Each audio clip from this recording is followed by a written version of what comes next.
Assalamualaikum warahmatullahi wabarakatuh. Jumpa lagi dengan saya di channel RDM Lele Dumbo Farm. Dalam video kali ini saya akan membahas tips aman dalam membeli bibit ikan lele ya, supaya teman-teman dalam belajar budidaya ikan lele itu tidak kecewa, tidak ketipu, dan tahu bagaimana cara memilih bibit ikan lele yang baik ya, dan sehat tentunya. Oke, simak terus video ini dan jangan lupa buat teman-teman yang baru bergabung di channel saya, silakan klik tombol like dan subscribe ya, supaya saya lebih semangat lagi untuk membuat konten-konten video mengenai tentang seputar budidaya ikan lele teman-teman ya.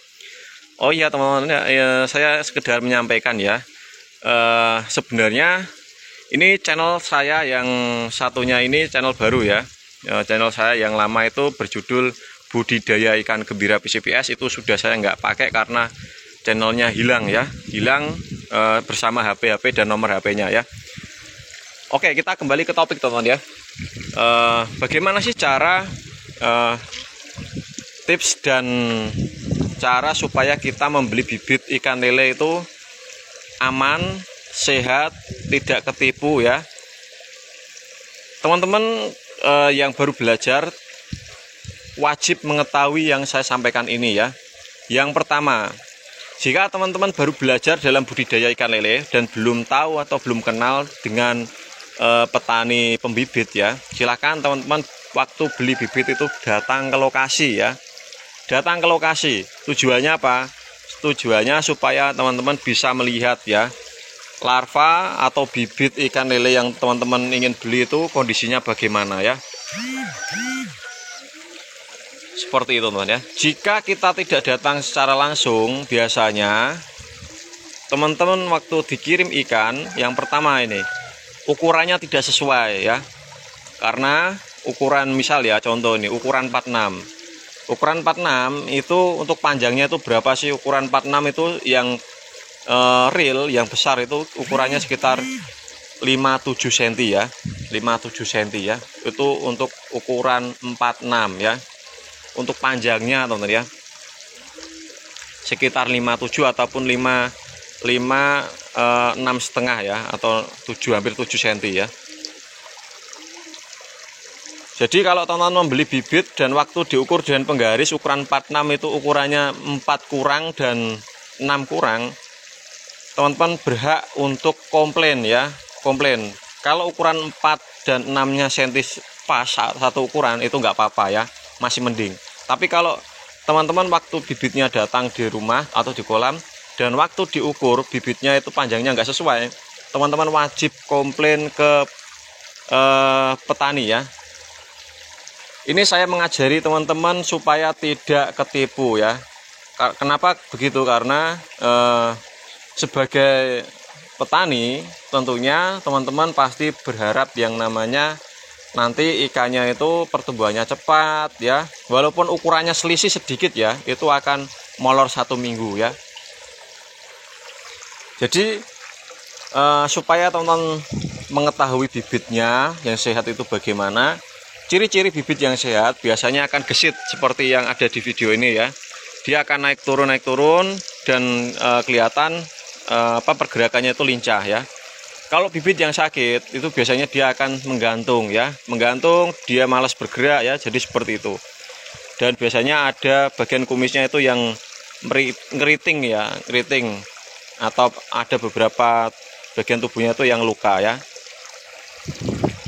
Nah, dari setelah teman-teman datang ke lokasi dan melihat ikannya secara langsung, teman-teman tanyakan dengan harganya ya, tanyakan dengan harganya. Biasanya harga itu relatif dari setiap petani itu biasanya harganya beda-beda ya. Carilah harga yang tidak terlalu tinggi dan juga tidak terlalu rendah ya. Karena biasanya yang terlalu rendah ya, ini sebagai acuan saja teman, masalah harga ya. Sebagai acuan saja. Biasanya kalau teman-teman pemula itu kan nggak punya petani ya, jadi baru-baru beli, baru cari-cari petani yang harganya pas ya. Nah teman-teman waktu datang ke lokasi kalau bisa tanya harganya ya. Lalu teman-teman bisa menanyakan ini sortiran keberapa ya. Jadi ini tanyakan misal ya, kalau teman-teman dapat sortiran yang terakhir, saya sarankan teman-teman urungkan untuk membeli bibit tersebut ya. Urungkan saja ya, karena teman-teman baru belajar Kalau teman-teman sudah mahir mah nggak apa-apa, terserah ya. Sebenarnya bibit terakhir, sortiran terakhir pun akan tetap bisa besar ya. Yang bilang nggak besar itu orangnya suruh belajar ke tempat saya ya. Ini omongan saya ini bisa dipertanggungjawabkan ya. Kalau bibit sortiran terakhir itu nggak bisa besar, suruh belajar ke tempat saya ya. Walaupun saya ini sama-sama belajar ya, sebenarnya bisa besar tapi agak lama ya. Yang betul itu seperti itu teman kata-katanya ya.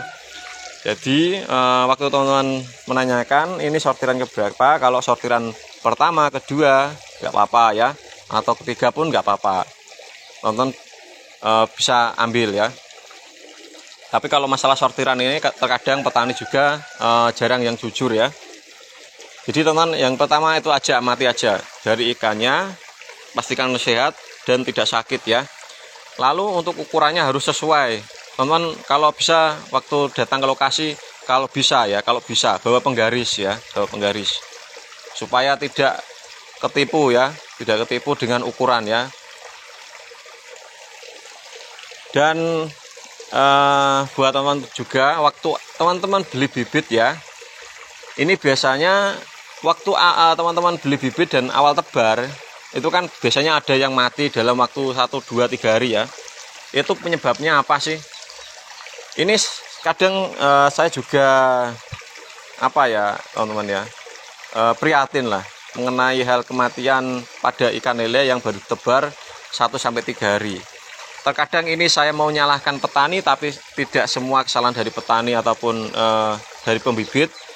Saya salahkan dari petani pembesaran ataupun yang beli.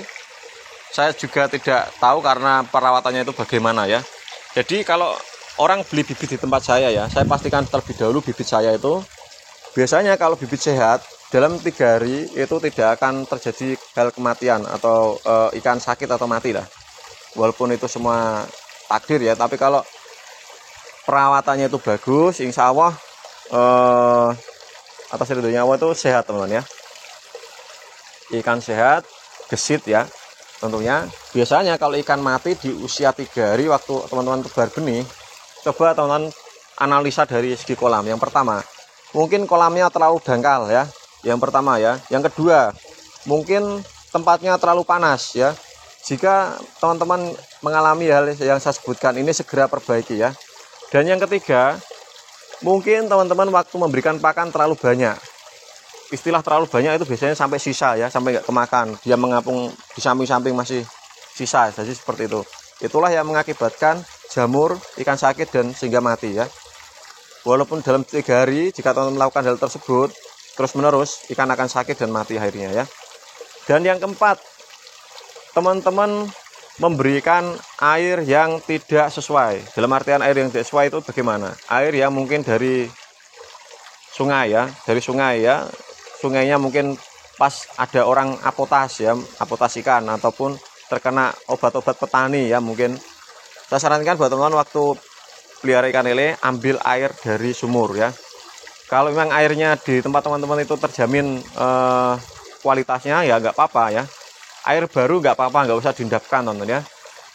Ikan yang sehat, ikan yang gesit, pasti air baru tidak akan stres ya. Walaupun stresnya sebentar itu hal normal ya. Kalau air endapan, teman-teman itu akan lebih bagus ya. Dan saya sarankan juga banyak dari petani pemula yang beli tempat saya itu bertanya, Bang, apakah air untuk budidaya ikan lele itu harus dikasih E4? Jawabannya tidak harus ya, tidak harus. Kalau saya sendiri lebih bagus tidak menggunakan obat-obatan E4 atau yang lain-lain ya. Murni dari airnya, kita main di air. Istilah main di air itu bagaimana? Kalau airnya keruh atau rusak, kita buang separuh, kita isi baru. Jadi seperti itu. Kita kontrol airnya, karena merawat ikan itu kuncinya pada air ya teman-teman. Kalau ikannya airnya itu perawatannya bagus, maka ikan akan sehat ya, nafsu makan akan baik dan pertumbuhan akan lebih cepat ya. Dan buat teman-teman yang ingin bertanya mengenai tentang seputar budidaya ikan lele, teman-teman silahkan tanyakan di kolom komentar ya. Nanti saya akan jawab melalui video atau saya buatkan video secara langsung ya. Dan saya juga berterima kasih buat teman-teman yang sudah menonton video video saya dari awal sampai akhir ya. Dan jika ada suatu kesalahan kata dalam video ini, saya mohon maaf yang sebesar-besarnya pada teman-teman semua dan lover-lover ya. Karena proses dalam belajar budidaya ikan lele itu tidak ada lulusnya ya. Senior pun yang sudah pintar sekalipun pasti akan mengalami kegagalan ya. Entah itu ikan sakit, ikan mati pasti ya. Namanya juga pelihara ikan hidup ya, pasti ada aja yang ikan mati ya. Oke, salam dari saya di channel RDM Lele Dumbo Farm. Sukses selalu buat teman-teman yang baru belajar dan jangan patah semangat ya.